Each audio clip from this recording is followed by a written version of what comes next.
Hey guys, so I wanted to hop on here real quick. I know there's been some confusion about this poetry assignment.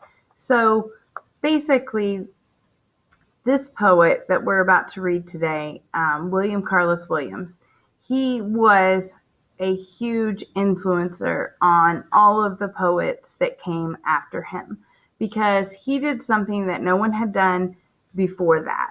And that was to take a concrete object like a wheelbarrow or a concrete place like between two walls, a place in an alley, or a concrete thing like a cabinet, and he would take things like this and he would put them out there and describe them in detail so that you could latch on to that and see that, but then your mind would go ahead and fill in the rest of the picture.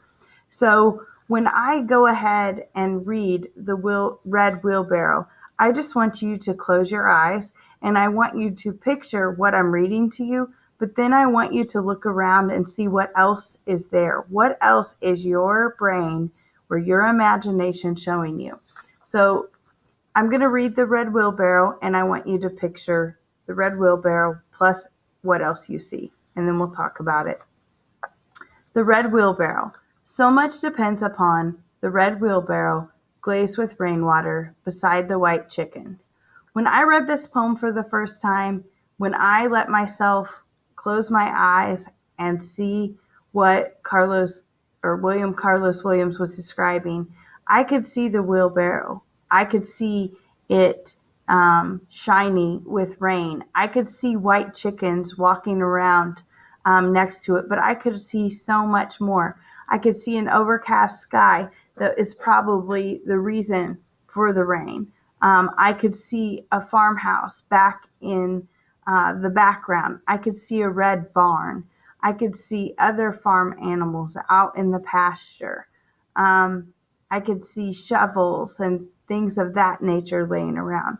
None of that stuff is in the poem, and that's exactly why William Carlos Williams did what he did. He didn't want to control everything that you saw. He wanted to give you a little bit and then let you do the rest. So he kind of changed the way that free verse poetry worked after that because poets realized that they don't have to control everything. And part of the experience of reading poetry is being able to supply some of those details yourself. And so he was like the first to do this, and many people latched on to that approach afterwards. So now we're going to read Between Walls and Poem, and I want you to do the same thing that we did with the red wheelbarrow. I want you to see what he's putting out there for you to see, but then I want you to look around and see what else you notice. I'll start with Between Walls. The back wings of the hospital where nothing will grow lie cinders, in which shine the broken pieces of a green bottle. So in Between Walls, he's basically describing what he sees when he's looking out of a hospital window. It's an alley, and I believe that the sun must be shining, and it's reflecting off of the broken glass in the alley, and so it kind of looks like the cinders in a fire, the way that it twinkles. And then what else do you see? Do you see dumpsters? Do you see trash? Do you see paper floating around? Do you see the dark brick walls of the buildings on either side of the alley? What else do you see? It's really up to you and your imagination. Now I'm going to read poem, and I'd like for you to do the same thing. As the cat climbed over the top of the jam closet, first the right forefoot carefully, then the hind stepped down into the pit of the empty flower pot. In this poem, we see Williams's cat climbing down from a cabinet into a flower pot.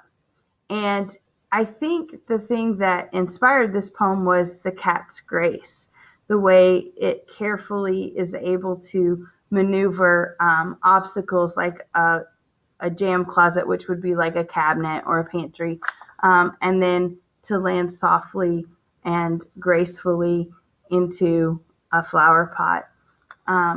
But as you read that poem, I think your imagination can kind of do the same thing that it did in the other two poems.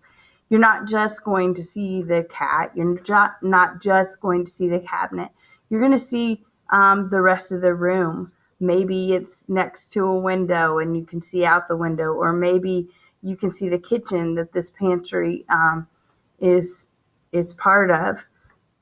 That's kind of the point of only giving you a little bit. So what I want you to do with these two poems is I just want you to go in and I want you to highlight the lines that let you see things. But then when you add a comment about those lines, I want you to tell what else those lines allowed you to see. These particular lines allowed me to see the sun reflecting. I'm sorry, I guess that's already there.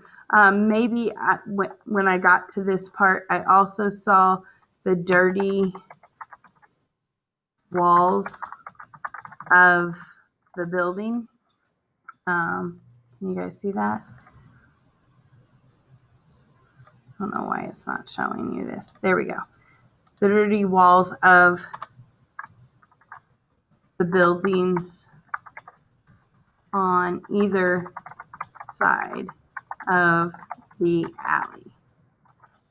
And so I would just hit the comment button and then I would continue to do that. If you run out of room to highlight, just start adding comments about what else you see. I hope that this was helpful. I will be available through a Google Meet at any point during the school day, unless I just happen to step away from my desk. If you want to meet with me or if you have any questions, please don't hesitate to just reach out either through email or by asking for a Google Meet, or really just whatever's convenient for you guys. I love you and I hope this helped. Bye.